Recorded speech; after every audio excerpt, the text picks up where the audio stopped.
Hello and welcome. So in today's video we're going to be comparing the slowest Vision GT car to the fastest Vision GT car. So on the screen right now we have the Daihatsu Copen Racing Jacket Vision GT. Now a lot of people didn't even know that this car existed because it's that bad. The car comes with 146 brake horsepower. However, it can weigh up to 600 kgs, which is quite light compared to some of the other Vision GT cars. But with it being a Vision GT car, it is a million credits.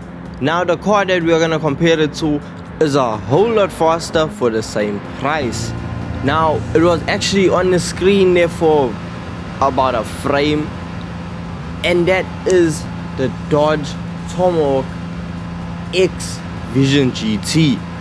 So if we actually slow the video down, we can see that is it flying past there.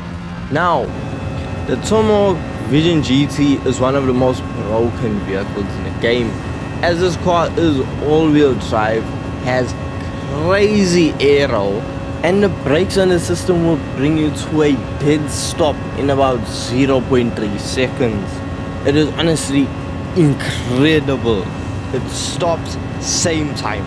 So let's see the actual difference between the Daihatsu and the Dodge by taking around a circuit, down a straight line and down a quarter mile, and just see how big of a difference there is between these two Vision GT vehicles. So to simply just get this test out of the way, we are going to do the top speed test. So the Tomahawk is going to win this hands down, with no difficulty. You saw in the opening clip of how fast this vehicle flew past the Daihatsu, and as you can see, we are doing over 200 kilometers per hour. We haven't even been going that long. Now we just keep going and checking. Now we're actually gonna stop when we get to the beginning of the hill, because and that's it there. 230 kilometers per hour in under 20 seconds. Now if we compare that to the Daihatsu is just slightly a bit slower. As you can see, we are hitting 200 kilometers per hour and we stay in this ballpark. We aren't hitting 300. This vehicle is just not capable with its 146 brake horsepower to do 300 kilometers per hour. So we are actually almost hitting 210 kilometers per hour, and we just keep going. Eventually we'll get to a checkpoint, but as you can see, 208, we're stuck at 208 kilometers per hour. So what, the Tomahawk goes 3 times as fast. It's top speed, it's not a competition. So the Daihatsu completed the same journey in just under 52 seconds. So it's about 30 seconds slower than the Tomahawk. I'm just gonna leave that there.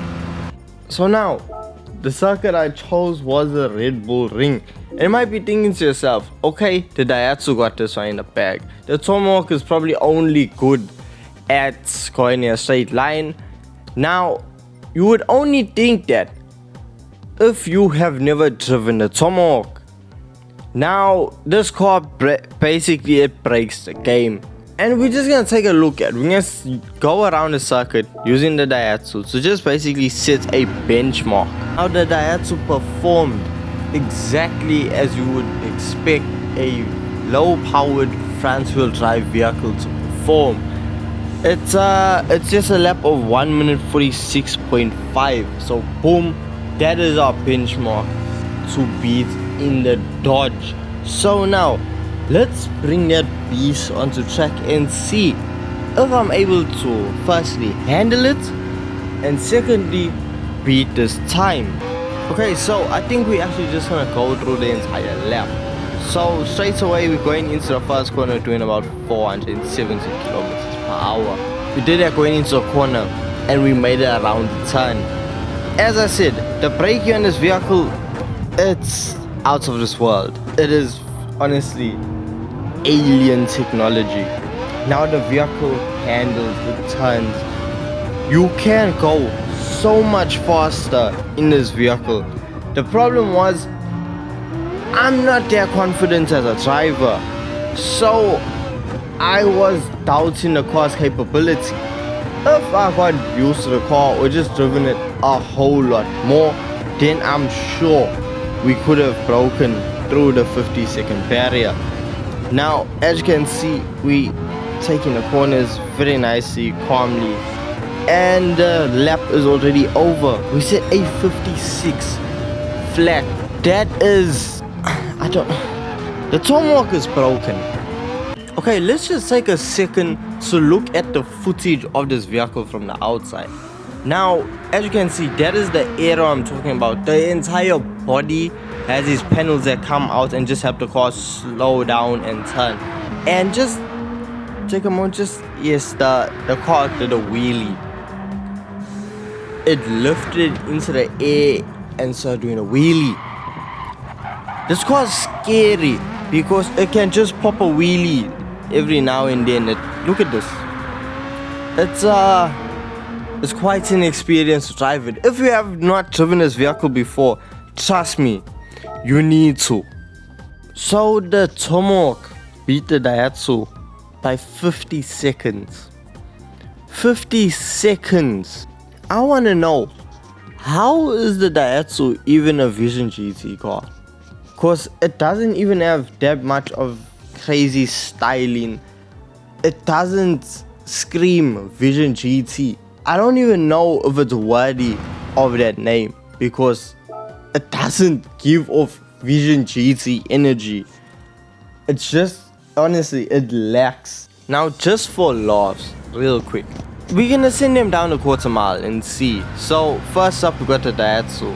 Now we put it up against the Audi TT to just see, hey, how does this thing actually perform? What is the time we can get down a quarter mile? And as you can see, we cross it at 14.4. 14.4 for a quarter mile time. Yeah, the vehicle is slow. It's slow. It's the only way I can put it. It's a slow car. Now, let's see the quarter mile time of the car that defies the laws of physics. So straight away, main thing I had to worry about was just traction. Can I keep this car in a straight line? Somehow I held it together and set an 8.1. With me going sideways, losing control of the vehicle. That was actually my new personal best. This car is simply just sensational. But I mean, look at it like this. The Daihatsu. Is it worthy of the Vision GT name?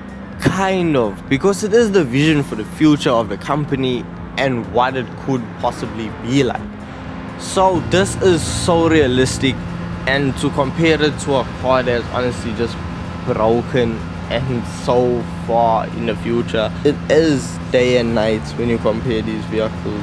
So is the Copen worthy of the Vision GT name? I think so. Would I recommend you going and buying the Copen over the Tomahawk Vision GT? No, don't get it. So hope you guys did enjoy this video. Don't forget, leave a like, subscribe, and yeah, I'll see you in the next Gran Turismo 7 video. Peace.